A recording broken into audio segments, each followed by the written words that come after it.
कि कुछ भी हो जाए मुझे ये सीट मिलनी चाहिए। और जब महिलाएं घर में ज़्यादा हो जाती है और स्कूल अगर आपके पास 1 है 2 है तो कौन बैठेगा? वो आदमी की दाल में जहर मिलाने को भी तैयार है, आदमी को मुट्ठी में रख के मारने को भी तैयार है। ज़्यादातर स्कूल वाले इस बात से रिलेट कर जाएंगे। जब स्कूल संचालक की हालत वाइफ ने खराब कर रखी है, क्यों पढ़ा रहे हो यार बच्चों को, क्यों ज्ञान दे रहे हो बच्चों को यार? तुम्हारी खुद की हालत कैसी है? वो हस्बैंड वहाँ तो सूट वूट पहन के कोट वोट पहन के बैठा है, घर में वही जो महिला है, क्योंकि वो भी रानी बनना चाहती है, घर में बनना चाहती है और स्कूल पे सीट पे बैठना चाहती है, तो वो अपने हस्बैंड का गला पकड़ते हुए घसीटती हुई मालाई। और कभी कभी तो ऐसी स्थिति हो जाती है, अगर हस्बैंड वाइफ दोनों स्कूल में आ गए तो हस्बैंड हाथ जोड़ता रहेगा, प्लीज मेरी स्थिति तो घर में तो करती है, स्कूल में मत करना। तो वो हस्बैंड भी ऐसे ऐसे चीटे पहुंच के व्हाइट कलर होकर बैठता है, मैं बहुत बड़ा आदमी हूं, और वाइफ उसकी रेड मार रही है। स्कूल वालों के हालात इतने बुरे हैं, उनके परिवारों के हालात इतने बुरे हैं कि अगर आपको ये गलत फहमी है ना कि वो एक अच्छी लाइफ जीते हैं, तो आप भी गलत है सर। वो सबसे ज्यादा मानसिक पीड़ित है। ज्यादातर स्कूल वाले, देखिए अपवाद हर जगह होते हैं, तो इनमें कोई 2-3% सही स्थिति में हो सकते हैं। ज्यादातर स्कूल वालों के घर में कलह होती है, खूब पैसा हो जाता है, खूब बड़ी बड़ी इमारतों में रहते हैं, खूब फैसिलिटीज हो जाती है, अकड़ के ये चूर हो जाते हैं, सूटेड बूटेड आते हैं, लेकिन हकीकत ये है सर कि अंदर से इनकी लाइफ अच्छी नहीं है।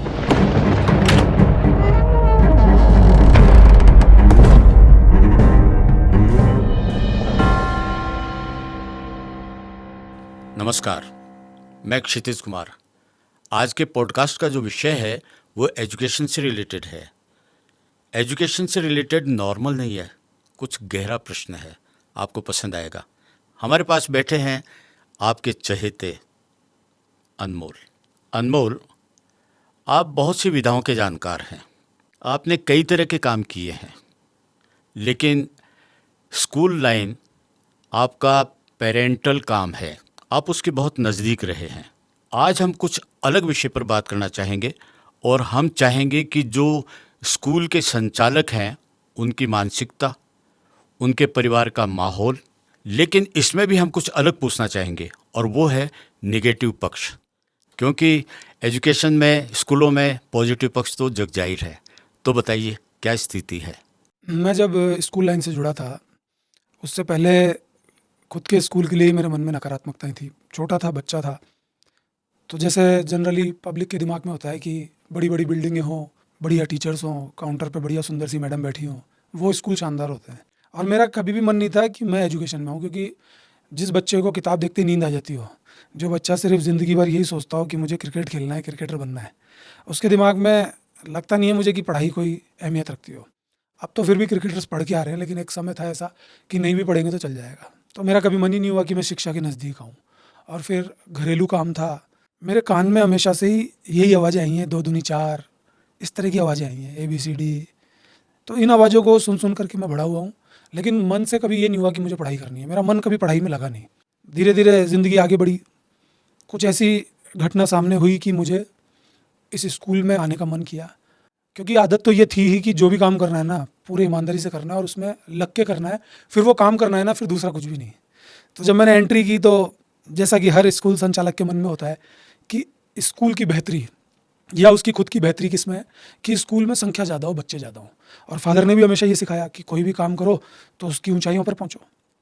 पर शायद मैं ये भूल गया था उस समय कि स्कूल एक सेवा है, जैसे चिकित्सा एक सेवा है। अगर हम शिक्षा में भी, चिकित्सा में भी, न्याय में भी या मीडिया में भी ये सोचें कि सिर्फ और सिर्फ इस काम को इसलिए करना चाहिए कि इससे पैसा आएगा, पैसा आए कोई दिक्कत नहीं है, वो इसका बाय प्रोडक्ट है, लेकिन इंटेंशनली पैसा खींचने की प्रवृत्ति अगर पैदा हो जाए तो फिर ये काम मेरे को लगता है कि समाज को तहस नहस कर देगा।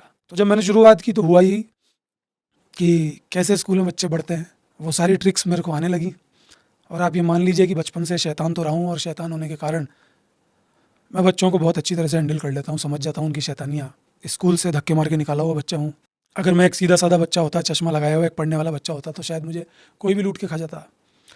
तो मुझे भी यही रहा कि जितनी ज़्यादा संख्या होगी, लोग भी मेरे से खुश होंगे, फादर को भी यही लगेगा कि बहुत ऊंचाइयों पे जा रहा है लड़का। बहुत कोशिश की कि बच्चे कैसे भरे जाते हैं, और ऐसी ऐसी टेक्निक्स लगाई कि आप इमेजिन नहीं करेंगे कि उनसे रातों रात बच्चों का सैलाब आ गया। स्कूल इतनी ऊंची स्थिति में चला गया कि संख्यात्मक रूप से अगर आप उसको देखें तो एक एक क्लास में अथाह बच्चे हो गए, फाइनेंशियली भी स्ट्रॉन्ग होने लगे। धीरे धीरे जब मैंने एनालिसिस किया, क्योंकि मन हमेशा यही रहा कि अंदर घुस के काम किया जाए, मन से काम किया जाए, तो समझ में आने लगा कि मैं सही नहीं कर रहा।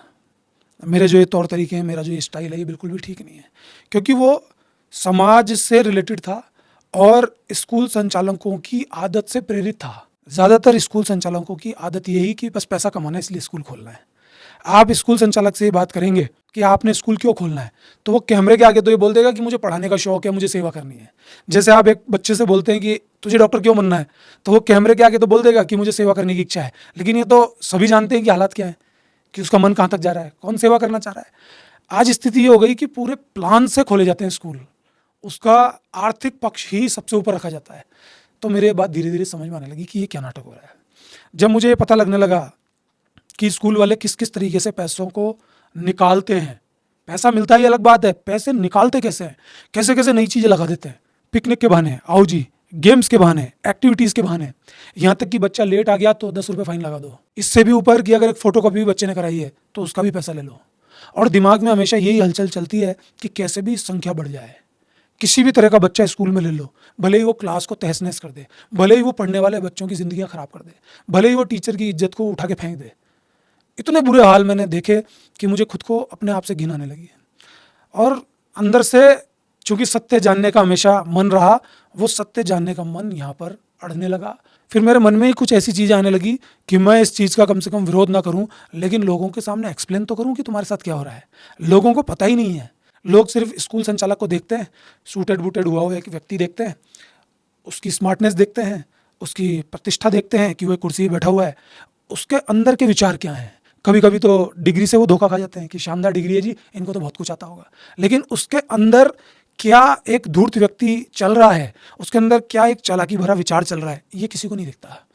जब सब कुछ सामने दिखने लगा, मैंने प्रयास करना शुरू किया, और जैसे ही मैंने प्रयास करना शुरू किया, आप यकीन नहीं मानेंगे, मेरी जो सांसारिक ज़िंदगी है वो तहस नहस होने लगी।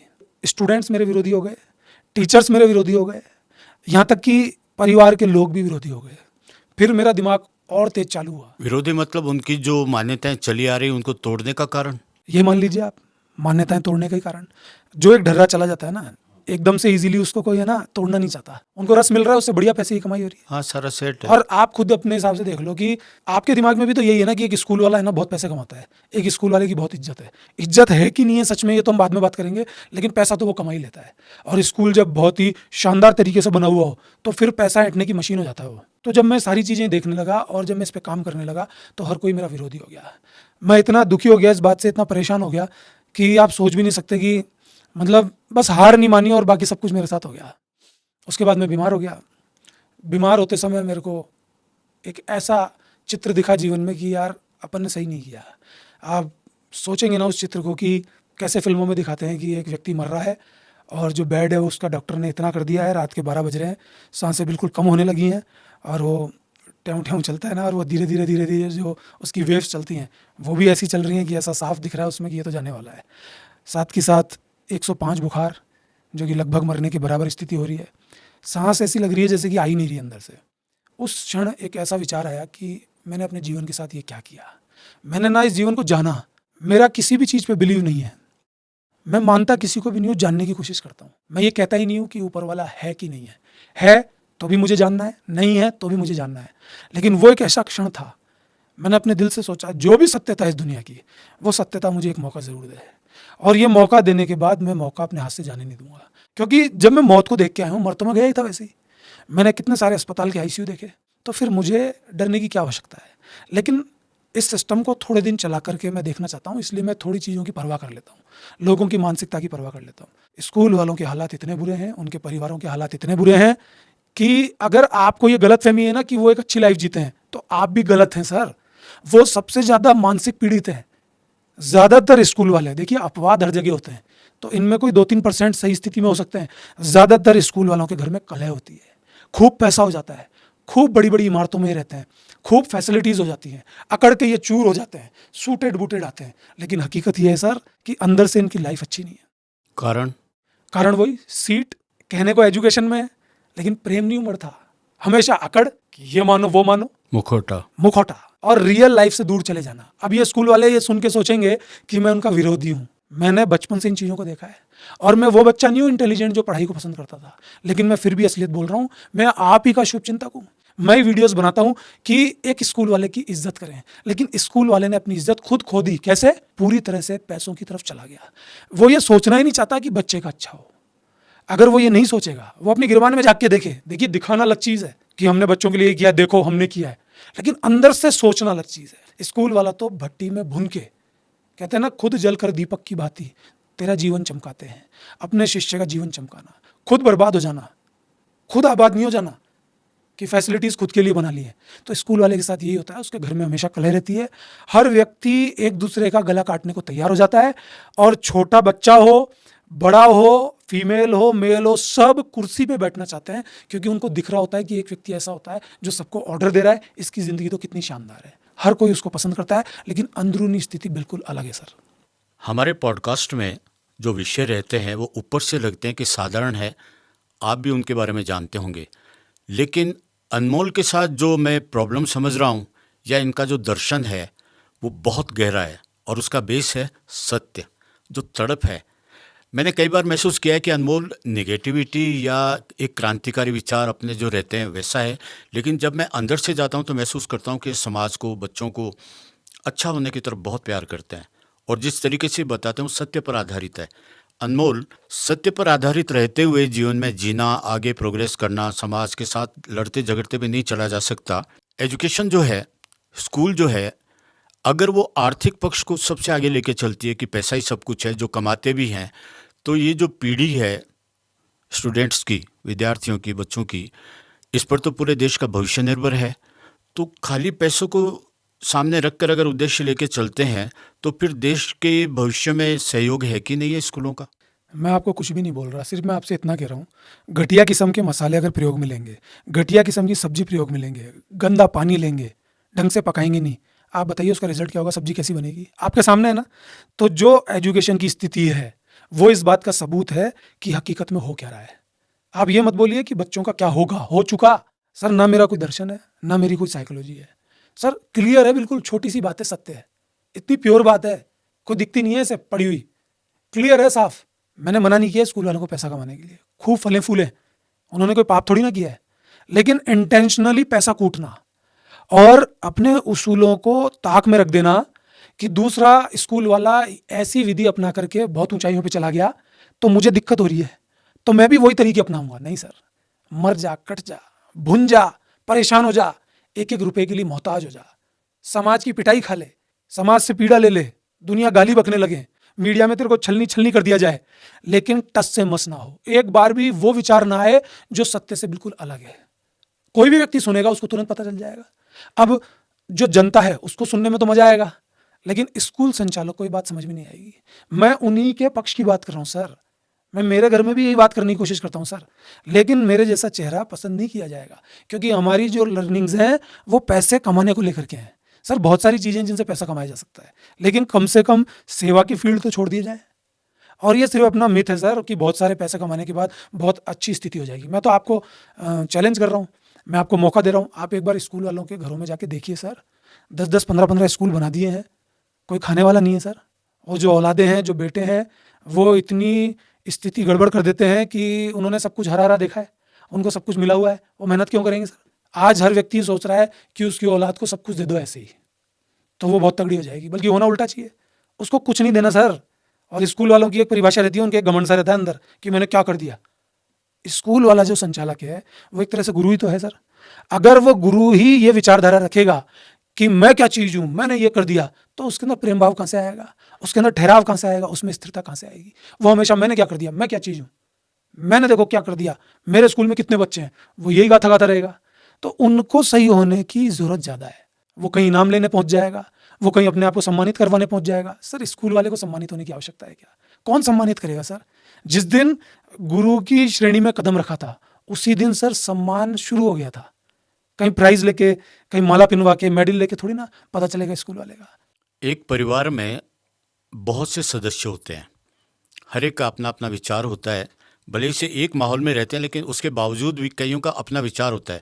आप उन्हीं में से एक आते हैं। संचालक जब अपने स्कूल को हैंडओवर करता है किसी भी यंगस्टर्स को, वो आर्थिक पक्ष को अच्छा बनाने के लिए उनको गाइड करता है, ठीक है, लेकिन क्या वो उस वक्त ये भी बताता है जो गलत चीज़ें होती हैं वो भी करने के लिए बोलता है? सर देखिए, अपवाद हर जगह हैं। ऐसा नहीं है कि सारे स्कूल वाले एक जैसे होते हैं। बहुत सारे स्कूल संचालक ऐसे भी हैं जिन्होंने खुद ने भी सत्य पे काम किया है और वो अपने बच्चों को भी यही सिखाते हैं, अगर आप इस लाइन में आ रहे हो तो आप भी सत्य पे काम करो। वैसे तो जो औलादें हैं वो स्कूल में आना ही नहीं चाहती हैं आज की तारीख में। वो देखते ही हैं ना कि इतनी बुरी स्थिति है, क्या है, और इतना पैसा जब कमा लिया तो मौज करो आराम से, कोई दिक्कत वाली बात ही नहीं है। जब आपकी कोशिश ये है कि कुछ भी हो जाए, साम दाम दंड भेद, हमारे पास संख्या बहुत ज़्यादा होनी चाहिए, और जिस स्कूल में संख्या ज़्यादा है तो समाज भी तो उसी की तारीफ कर रहा है। जो चुन करके बच्चे ले रहा है या जो टेस्ट लेके बच्चे ले रहा है कि गड़बड़ बच्चा ना आ जाए, कि ऐसा पेरेंट्स ना आ जाए जो स्कूल की व्यवस्था को तहस नहस कर दे, या कोई ऐसा स्टूडेंट नहीं आ जाए जो बाहर भी गुंडा बदमाशी करता है और लोग उसके पक्ष में हैं और वो स्कूल का माहौल खराब कर दे। तो ऐसी स्थिति में स्कूल में हो जाती है संख्या कम। लेकिन लोग ऐसे सोचते हैं कि ये स्कूल शायद कमजोर होगा, उनको पता ही नहीं है सर, उनकी स्थिति नहीं है। मेरे को उन पर रहम आता है, मेरे को उन पर दया आती है। वो ज़्यादा संख्या जो लूट खसोट करके, अगर आप मुझे बताइए कि पैसा दे दे करके अगर वोट ले लिए, दारू पिला पिला के अगर वोट ले लिए, या कुछ निजी फायदे दे करके वोट ले लिए और भीड़ बढ़ा करके उस नेता को जिता दिया, फिर वो नेता क्या करेगा उन लोगों का? वो रिजल्ट तो खराब ही है। रिजल्ट नहीं देगा, तो वो स्कूल वाला भी सर रिजल्ट नहीं देगा। और आज हर तरीके के रिजल्ट भी सर फर्जी हो गए हैं। लोगों को पता ही नहीं चलता उनके साथ आखिर हुआ क्या। पूरी जिंदगी वो जी जाते हैं लेकिन रियल सोना उनको पता नहीं चल रहा। सर आप सोच रहे होंगे मैं अपने आप के लिए बोल रहा हूँ कि मैं रियल हूँ, बोल तो आखिर मैं यही रहा हूँ, लेकिन अब समझ नहीं रहे लोग तो मैं क्या करूँ। तो यही बात है सर हकीकत। नहीं नहीं, आपका उद्देश्य जो हो सत्य के माध्यम से समाज को ठीक करने का है। अभी आपने कहा कि ध्यान रखना पड़ता है कि कहीं कोई गलत लड़का जो आसपास के माहौल को ख़राब करे वो नहीं आ जाए, कहीं बदमाशी के हिसाब से माहौल को ख़राब करे वो नहीं आ जाए। ठीक है, संचालक की मानसिकता को जब हम देखते हैं तो उनका उद्देश्य आर्थिक या जो भी है ठीक है, लेकिन कहीं ना कहीं अनमोल उनकी भी तो ऐसी मजबूरी होती होगी कि पुलिस वाले का लड़का या नेता का लड़का या जो आदतन अपराधी टाइप के बच्चे होते हैं वो पावर से एडमिशन लेते हैं, तो वहाँ उसमें संचालक क्या करेगा? उस वक्त उसकी मानसिकता क्या होती है? सर असली परीक्षा तो संचालक की वहीं होती है, क्योंकि नॉर्मल एडमिशन तो परेशानी आपको नहीं देते। यही तो मैं आपसे कहना चाहता हूँ कि दबाव के क्षणों में अगर गुरु सबसे भारी नहीं हुआ, भाई गुरु अगर सामने नहीं खड़ा हुआ तो फिर समाज कैसा बनेगा आप खुद सोच लीजिए।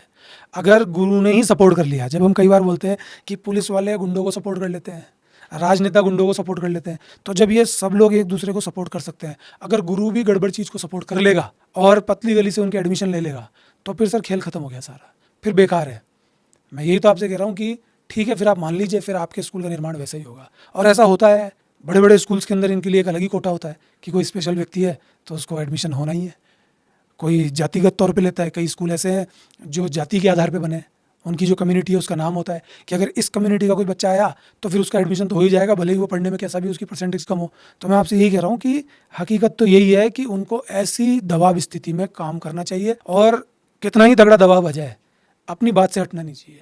लेकिन अगर बच्चे में वास्तव में दम है और फिर वो इनसे रिलेटेड भी है तो उसको लेना चाहिए, इसमें क्या दिक्कत है। लेकिन उनके आधार पर बच्चे को लेंगे, ऐसा ठीक नहीं है तरीका बिल्कुल भी। हाँ, काबिलियत होते हुए ले तो चलता है। अच्छा, संचालक के घर का जो माहौल जिस पर हम बात कर रहे हैं, हम मेल ओरिएंटेड बातें करते हैं ज़्यादातर, लेकिन संचालक के घर में महिलाओं की स्थिति, क्योंकि वो सब चीज़ों से वाकिफ़ होती है, उनको सब पता होता है, उन महिलाओं की मानसिक क्या स्थिति होती है? क्योंकि आपने शुरू में ये बोल दिया था कि हमको बात करनी है इसके नकारात्मक पक्ष पे, क्योंकि पॉजिटिव तो सब जानते हैं कि स्कूल वाला तो भाई बहुत प्रतिष्ठित होता है, सम्मान होता है, सीट पे बैठता है, सब लोग उसकी इज्जत करते हैं। अब वो करते हैं नहीं करते वो बात की बात है, लेकिन ऐसा मानते हैं लोग। तो मुझे यहाँ पे भी नेगेटिव पक्ष की बात करनी है कि महिलाओं की स्थिति आखिर क्या है। देखिए, कई बार कहा मैंने कि महिला बनी है प्रेम से, उसका जो नेचर है ना वो प्रेम है। लेकिन स्कूल वालों के घर में अगर वो पैदा हुई है, अगर उनकी बेटी है, तो उसकी स्थिति भी वही हो जाती है, और उससे भी बुरी स्थिति जो शादी होकर के फीमेल आई है उसकी हो जाती है। क्यों? क्योंकि उसको दिखता है कि ये सब लोग तो सीट पे बैठे हुए हैं, तो फिर मैं क्यों नहीं। तो फीमेल की स्थिति भी यही हो जाती है कि उसको भी अपना घर बाद में दिखता है, पहले वो सीट नज़र आती है। और जब फीमेल इस तरह की स्थिति में आ जाती है, एम्बिशियस हो जाती है कि मैं ये करूँ, मैं वो करूँ, क्योंकि स्कूल में सब उसको सल्यूट कर रहे हैं, हर मैडम, हर स्कूल के जो कर्मचारी हैं वो उसको सल्यूट कर रहे हैं, वो उसको बोल रहे हैं, उसके मक्खन लगा रहे हैं, तो उसको मज़ा आता है। और फीमेल को तो वैसे ही मज़ा आता है उसकी कोई तारीफ़ करे तो उनकी स्थिति इतनी बुरी हो जाती है, वो उसके लिए कुछ भी करने को तैयार हैं कि कुछ भी हो जाए, मुझे ये सीट मिलनी चाहिए। और जब महिलाएँ घर में ज़्यादा हो जाती हैं और स्कूल अगर आपके पास 1 है 2 है, तो कौन बैठेगा? वो आदमी की दाल में जहर मिलाने को भी तैयार हैं, आदमी को मुट्ठी में रख के मारने को भी तैयार हैं। ज़्यादातर स्कूल वाले इस बात से रिलेट कर जाएंगे। घर की बातें कोई नहीं बोलता सर। मैं ये नहीं कह रहा कि मेरे घर की स्थिति है, हो सकता है मेरे घर की भी हो। या मैं किसी और के घर की बोल रहा हूँ, मैं किसी की नहीं बोल रहा, अगर रिलेट हो रही है तो बात सही है। वो किसी भी हद पे जाने को तैयार हैं, कुछ भी करने को तैयार मतलब स्कूल के उस सीट पर बैठने के लिए हैं बैठने के महिलाएं लिए। हाँ, आतुर होती हैं। और मैं आपसे बोल रहा हूँ कि आदमी स्कूल बढ़िया संभाल लेता है क्योंकि उसमें मैनेजमेंट होता है। औरत पढ़ाएगी बढ़िया, औरत मैनेजमेंट अच्छा नहीं कर पाएगी, पढ़ाएगी बढ़िया। मैं ये नहीं कह रहा मैनेजमेंट नहीं कर पाती है, कर लेती है। नहीं, ऐसा नहीं, इन जनरल। आदमी समाज को देखता है, समाज की स्थितियों को पहचानता है, किससे कैसे बात करनी है। लेकिन आप देखना, उनकी वाइफ अगर स्कूल में आएगी ना तो आते ही उधेड़ने लग जाएगी, चिल्लाने लग जाएगी। क्यों? घर में हस्बैंड की स्थिति करी है। अब वो हस्बैंड वहां तो सूट वूट पहन के, कोट वोट पहन के बैठा है, घर में वही जो महिला है, क्योंकि वो भी रानी बनना चाहती है, घर में ही बनना चाहती है और स्कूल पे सीट पे बैठना चाहती है, तो वो अपने हस्बैंड का गला पकड़ते हुए घसीटती हुई वहां लाएगी। और कभी कभी तो ऐसी स्थिति हो जाती है, अगर हस्बैंड वाइफ दोनों स्कूल में आ गए तो हस्बैंड हाथ जोड़ता रहेगा, प्लीज मेरी स्थिति तो घर में तो करती है, स्कूल में मत करना। तो वो हस्बैंड भी ऐसे ऐसे चीटे पहुंच के व्हाइट कलर होकर बैठता है, मैं बहुत बड़ा आदमी हूँ, और वाइफ उसकी रेड़ मार रही है। तो ये ऐसी हकीकत है जो समझ में ही नहीं आएगी। जब स्कूल संचालक की हालत वाइफ ने खराब कर रखी है, क्यों पढ़ा रहे हो यार बच्चों को, क्यों ज्ञान दे रहे हो बच्चों को यार, तुम्हारी खुद की हालत कैसी है, भयभीत हो, डर रहे हो बुरी तरह से। फिर स्कूल संचालक चूंकि बाहर की तरफ है, सांसारिक दुनिया में उसके साथ बहुत सारी स्थितियां पैदा हो जाती हैं। स्कूल की टीचर्स होती हैं फीमेल्स, उसके साथ वो जुड़ जाता है। स्कूल के कर्मचारी होते हैं या कोई भी ऐसा पहलू उसके जीवन में जुड़ जाता है जिससे उनकी जो वाइफ है, जो फीमेल है, वो उनको डराएगी। अच्छा, तेरा संपर्क तो उससे है, क्यों बात कर रहे थे उससे, क्यों उस मैडम में इतना इंटरेस्ट था, तो आदमी को पता तो है ही, वो डरेगा। जब गड़बड़ की है तो डरेगा। जब व्यक्ति बाहर जाएगा तो प्रॉब्लम खड़ी होगी। ठीक इससे उल्टा, अगर फीमेल बाहर जाएगी, स्कूल संभाल रही है, तो उसके साथ भी ये प्रॉब्लम हो सकती है। मैं इसको प्रॉब्लम तो नहीं कहूँगा, लेकिन ये प्राकृतिक स्थिति है, होती है। सबके लिए नहीं कह रहा कि सबके साथ ऐसा होता है, लेकिन फीमेल भी तो बाहर जुड़ जाती है ना। कितने सारी फीमेल्स घर से काम करने निकलती हैं, वो ऑफिस में बॉस से जुड़ जाती हैं, किसी भी तरह से जुड़ती हों। चाहे आदमी काम करने निकलते हैं तो बाहर महिलाओं से जुड़ जाते हैं। तो ये समाज का क्लियर आईना है, जिसको जानता तो हर कोई है लेकिन मानना कोई नहीं चाहता। अभी सुन के भी गुस्सा आ जाएगा, स्कूल संचालकों को भी आ जाएगा, लोगों को भी आ जाएगा कि देखो कितनी घटिया बात कर रहा है, ये बिल्कुल संस्कारी नहीं है। अरे संस्कारी होता क्या है आपकी नज़र में? अंदर से सब कुछ कर रहे हैं और बाहर से कुछ भी क्लियर नहीं है। तो मैं किसी की पर्सनल लाइफ में दखल नहीं देना चाहता, मैं किसी के लिए कुछ नहीं बोलना चाहता। बस मैं ये बोलना चाहता हूँ कि फीमेल्स का जो आपने क्वेश्चन पूछा, घर में इतनी बुरी हालत है, उस व्यक्ति को जब क्लियर करके छोड़ोगे, जब उस व्यक्ति को फ्रीडम दोगे, तो ही वो अपने बच्चों के साथ कुछ अच्छा कर पाएगा, तो ही वो अपने स्कूल को, एजुकेशन को आगे बढ़ा पाएगा। अगर आपके घर में यही सब चीज़ें चलती रहेंगी कि किसको क्या मिलेगा, क्योंकि हमारे देश में तो कल्चर है ना जायदाद वाला, कि इसको ये मिलेगा, इसको वो मिलेगा, सबके दिमाग में यही चलता रहता है और कोई किसी का सगा नहीं होता। स्कूल संचालकों के घर में बच्चा देख लो, बीवी देख लो, भाई देख लो, बाप देख लो, सब एक दूसरे के साथ संघर्ष करते रहते हैं, ऊपरी ऊपरी दिखाते रहते हैं, ये मेरे डैडी हैं, ये मेरे पापा हैं, ये मेरी मम्मी है, वो उनकी तारीफ कर रहा है, वो उनकी तारीफ कर रहा है। लेकिन हकीकत बिल्कुल अलग होती है सर, क्योंकि आपने मेरे को बोला है, देखो नकारात्मक पक्ष बोल रहे हैं, मैं माफ़ी भी चाहता हूँ अगर किसी को बात गलत लगी हो, लेकिन फैसला ये किया है कि चाहे फांसी लग जाए, लेकिन सच को मैं नीचे नहीं होने दूंगा सर। नहीं, मानव स्वभाव है, सारे पहलू उसमें होते हैं, अच्छे भी होते हैं, बुरे भी होते हैं। और जहाँ आर्थिक पक्ष ज़्यादा हावी होता है, स्वार्थ होते हैं, वहाँ ये बातें डेवलप होती हैं। इसमें कोई ऐसा विशेष नहीं है। एक बात बताइए, संचालक जब किसी को स्कूल हैंडओवर करता है, और मोस्टली ये रहता है कि वो पुराने पैटर्न पर चलती रहती है स्कूल, लेकिन अगर वो लड़का जो उस स्कूल को ले रहा है, या लड़की ले रही है, या बहू ले रही है, जो भी लेगा, आधुनिक विचारों का है, उसका अपना भी एक पर्सनालिटी होती है, व्यक्तित्व होता है, वो अगर उस स्कूल को बदलना चाहे तो क्या उसको समस्या आती है? भयंकर समस्या आती है सर। और ये समस्या केवल स्कूल के बाबत ही नहीं आती है, जनरेशन गैप तो आप हर जगह देखते हैं, चाहे वो सामाजिक स्थिति हो, रिश्तों की स्थिति हो, चाहे वो बिजनेस की स्थिति हो, किसी भी चीज़ की स्थिति हो, तो प्रॉब्लम तो आती है। क्योंकि एजुकेशन की स्थिति भी रोज बढ़ती चली जा रही है, चेंजेस आते चले जा रहे हैं। तो जो पुराना व्यक्ति है ना, वो अपनी चीज़ें छोड़ना नहीं चाहता, नया व्यक्ति पुराने वालों की मानना नहीं चाहता। और अगर औरत ने स्कूल वाले से शादी कर ली, वो उसी दिन विद्वान हो गई। क्यों? क्योंकि स्कूल वाले शादी कर ली, अब उसको सब कुछ आ गया, उसको सीट पे बिठा दो, वो सब जान गई। तो जब ऐसी स्थिति पैदा हो जाती है, हर कोई विद्वान हो जाता है, तो उनमें होता है संघर्ष, वो एक दूसरे से लड़ते हैं।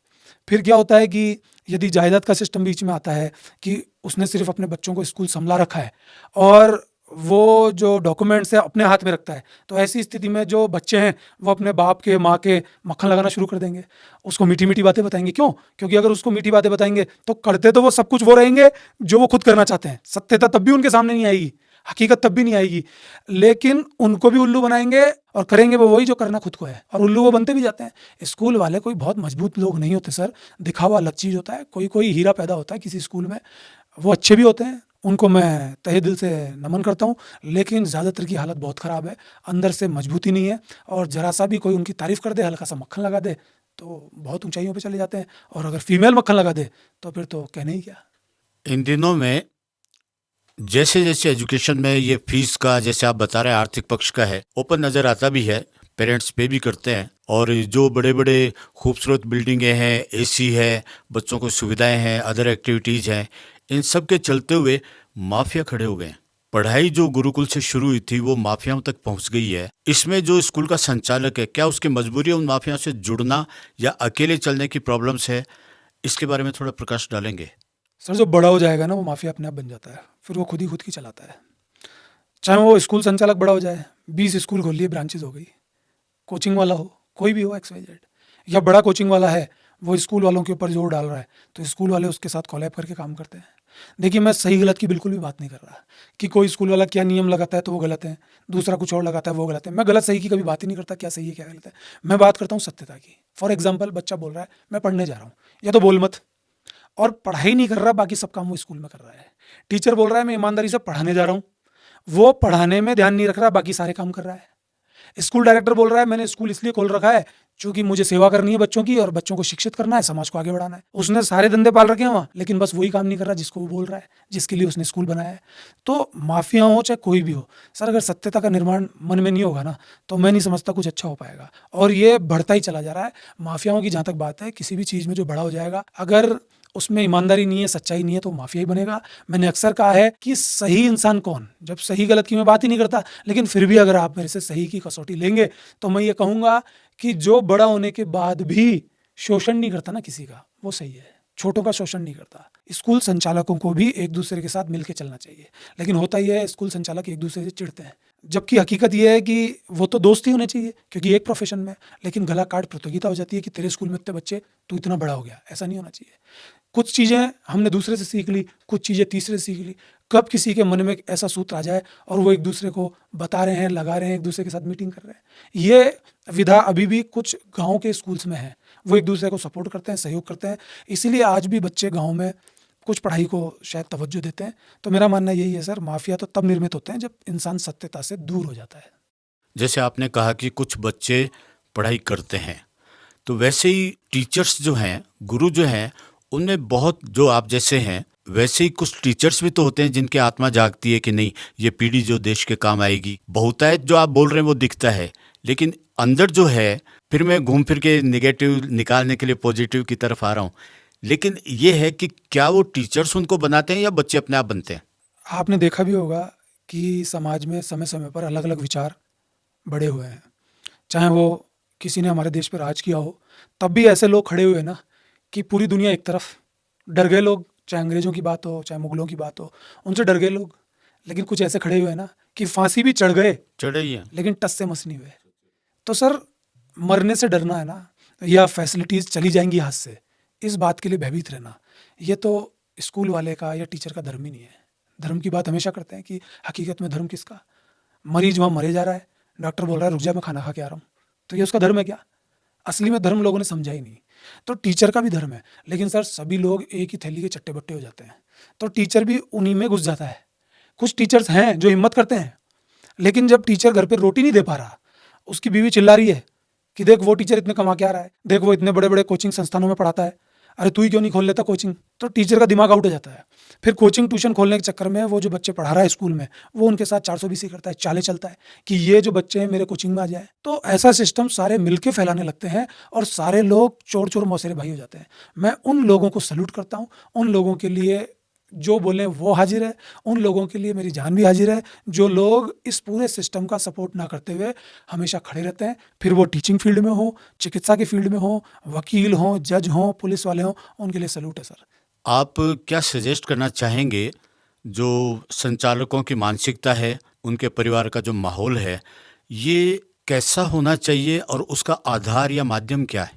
देखिए, उनको स्कूल चलाने नहीं चाहिए। जिसको भी स्कूल खोलने की इच्छा हो ना, तो पहली मानसिकता ये होनी चाहिए उसकी कि मैं अपना घर बाद में भरूंगा, पहले लोगों की तकलीफें देखूंगा। क्योंकि मैंने सर्विस का काम चुना है, और जितने भी सर्विस के काम है उसमें लोग इन्वॉल्व हैं, बच्चों का भविष्य इन्वॉल्व है। आप पुलिस को देख लीजिए, वो बड़ों पे काम करती है। आज जज को देख लीजिए, वकील को देख लीजिए, किसी को भी देख लीजिए, बड़ों पे काम करती है। हाँ, डॉक्टर बड़ों पे भी काम करते हैं और बच्चों पे भी काम करते हैं, लेकिन स्कूल वाला ही एक ऐसा प्राणी है या टीचर एक ऐसा प्राणी है, वो बच्चों पे ज़्यादा काम करता है। तो जो भविष्य पे काम कर रहे हैं और जो नींव पे, बीज पे काम कर रहे हैं, वो ज़्यादा बड़े हैं। स्कूल वालों को इतना नीचा दिखा दिया गया है, उसमें वो खुद भी जिम्मेदार हैं, तो वो समझ ही नहीं पा रहे हकीकत क्या है। तो मेरा उनको सजेशन है, बाकी मैं कौन होता हूँ अपनी बात मनवाने वाला, मैं सिर्फ अपनी बात रखता हूँ। किसी को समझ में आती है तो बहुत अच्छा, नहीं आती है, कोई गालियाँ बकता है तो विरोध सहने को भी तैयार हैं। लेकिन बस मैं यही कहूँगा कि अपना घर बाद में भरें, पहले उन बच्चों के लिए काम करें और सीट से प्यार ना करें। ऐसा नहीं है कि आप ऑफिस में जाके बैठें तो ऑफिस में बैठने का तरीका बिल्कुल विचित्र है। आप खुद ही एक ऐसे गुंडे बदमाश की जैसे बैठे हैं, पता नहीं ये तो क्या कर देगा। बोलने का तरीका आपका बदतमीज है, आपके चेहरे से, आपकी आंखों से ही दिख रहा है पता नहीं आप क्या चीज़ है। तो ऐसी विचारधारा उनमें नहीं होनी चाहिए। फीमेल तो खुद ही प्रेम का प्रतीक है। अगर किसी स्कूल संचालक की फीमेल इस फील्ड में आ भी गई है तो उसको ये शो नहीं करना चाहिए कि मैं क्या चीज़ हूँ। उसको ये नहीं दिखाना चाहिए कि मैं ये कर दूंगी, मैं वो कर दूंगी, मेरी बातें मानो। उसको तो बल्कि आदमी से भी ज़्यादा नर्म होना चाहिए। ये नहीं चिल्ला रही है, नाटक कर रही है। और जो स्कूल की सेवा करने वाले 4th क्लास कर्मचारी हैं, उनको बदतमीजी से बोलती हैं। आज कोई भी अपने आप को बाई जी कहलवाना पसंद नहीं करता। अगर आप 4th क्लास कर्मचारी से प्रेम से बात करेंगे ना, वो आपका 2 काम ज़्यादा करेगी। आप उसके दुख दर्द को देखेंगे ना, वो आपका 2 काम ज़्यादा करेगी या करेगा। लेकिन आप उस पर ध्यान ही नहीं दे रहे, क्योंकि आपने उसको पैसे दिए हैं, इसलिए आप ये सोचते हैं हमने उनको खरीद लिया। तो बहुत सारे स्कूल संचालक ऐसे भी हैं जो टीचर्स के साथ भी गाली गलौज तक कर देते हैं, बदतमीजी से बात कर लेते हैं। उनका कुछ बिगड़ता नहीं है क्योंकि उनके पास पैसा है। तो टीचर भी कुछ नहीं कर पाते, कर्मचारी भी कुछ नहीं कर पाते। तो स्कूल वालों के लिए मेरा यही एक सजेशन है कि प्लीज़ प्रेम भाव की तरफ आ जाएं और अपने घर भरे ना भरें। मैं आपको विश्वास दिलाता हूँ, ईमानदारी से पढ़ाने में भी बहुत कुछ होता है। आज पेरेंट्स अपने बच्चे को ईमानदारी से पढ़ाना चाहते हैं, वो अलग बात है कि इस प्रचार की, इस विज्ञापन की दुनिया में उनके दिमाग से सत्यता निकल गई है। पेरेंट्स की भी हकीकत ये हो गई है कि उनको रियल सोना, देसी घी पता ही नहीं चल रहा क्या हो रहा है। वो भी इस गेम्स, एक्टिविटीज़, दिखावे की चाकाचौंध में आ गए। बड़े बड़े बुद्धिजीवी लोग भी इन चीज़ों में पड़ चुके हैं। आप देखेंगे कि लोग अक्सर ये बोलते हैं कि देखो इतना महान व्यक्ति भी तो ये बात कर रहा है, आप भी करो। देखो इतना पैसे वाला व्यक्ति, इतना सफल व्यक्ति भी इन चीज़ों को मान रहा है, इन विचारधाराओं को ध्यान में रखते हुए काम कर रहा है, आप भी करिए। मैं कह रहा हूँ कि धूर्त बाबाओं के पीछे बड़े बड़े मंत्री, प्रधानमंत्री, क्रिकेटर्स, बड़े सफल फिल्म अभिनेता उनके चरणों में गिर जाते हैं। बाद में पता चलता है बाबा जी जेल में, क्योंकि बाबा जी ने हमेशा सदाचार की बातें की है। मैं तो सदाचार की बातें ही नहीं करता। मैं तो रियलिटी आपके सामने दिखा रहा हूँ और हकीकत वो दिखा रहा हूँ जो मेरे अंदर रियलाइज़ हुई है। अगर आपको ये बात थोड़ी सी समझ में आने लगेगी तो आप सबके मन में भी रियलाइज़ होने लगेगी। बहुत खूब। तो देखा आपने, अनमोल की बातें सत्य पर आधारित होती है और सत्य कड़वा होता ही है। बहुत सी बातों से आप एग्री करेंगे, बहुत सी बातें आपको अच्छी नहीं लगेंगी। इस पॉडकास्ट को देखकर इस विषय से संबंधित कोई भी प्रश्न आपके दिल में उठता है तो आप कमेंट बॉक्स में अनमोल से पूछ सकते हैं। आज के पॉडकास्ट में बस इतना ही। मिलते हैं अगले एक और खूबसूरत विषय को लेकर अगले पॉडकास्ट में। तब तक के लिए आज्ञा दीजिए।